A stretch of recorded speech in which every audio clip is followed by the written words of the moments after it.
namhlanje ngivukile ekseni kakhulu ngagibela ngiya kozama njengabonke abantu abaningi bangibuza izinto ezihlukene. One, bangibuza ukuthi why ngithi ngifuna Izancinza ingoba nganelisekile. Yazi ngibachazelile ukuthi kahle ayikho indoda engakwazi ukusurvive inabantu abaningi kangaka empilweni.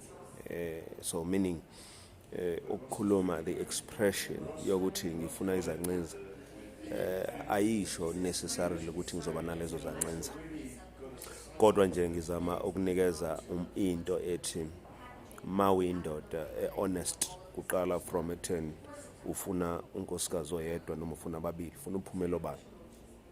And secondly, makuwukuthi usunabo lawo makhosikazi usafuna ukuthi uthandwe, fanele uphumelo bani.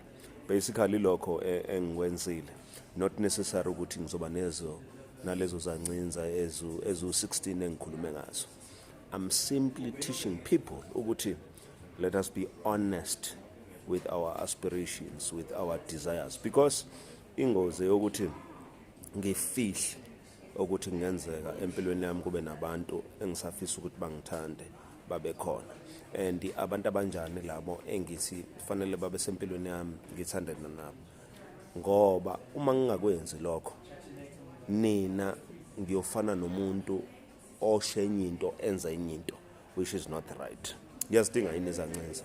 No, angiyidingi Izancinza. Kahle mina ngidinga ukuthi ngibe namakhosikazi. Makuwukuthi ngifuna unkosikazi, fanele ngithathe unkosikazi ngimfake endlini ukuze ngiphile kanjalo.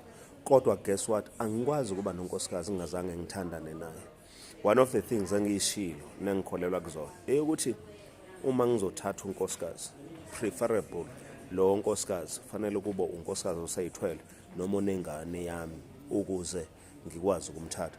Kungcono ukulwela umuntu osonomuntu wale ekhaya kunokusukela umuntu ongeyena. Kodwa ke ngiyazi ukuthi abantu besifazana abaningi abafuni ukuzala, ukutshela ukuthi yena ufuna ukuzala emshadweni. Osenengane njengamanje yenye indoda, mawufika kuyena uthi ufuna ukumthatha, uzokutshela ukuthi no, sengifundile ngeke ngisakwazi ukuzala, ngifuna ukuzala sengisemshadweni. Ongazele njengamanje uthi nami no, ngeke ngifuna ukuzala sengisemshadweni. What does that mean? It simply means wonke umuntu nama principles nezimiso zakhe. Ingakho ke ngithi ukuthi ufuna Izancinza akusho ukuthi necessary uzoba nazo. I was just expressing ukuthi sometimes abantu abafunde ukusho lento abayiyona bangazifihli benze enye into bese kusasa benza enye into.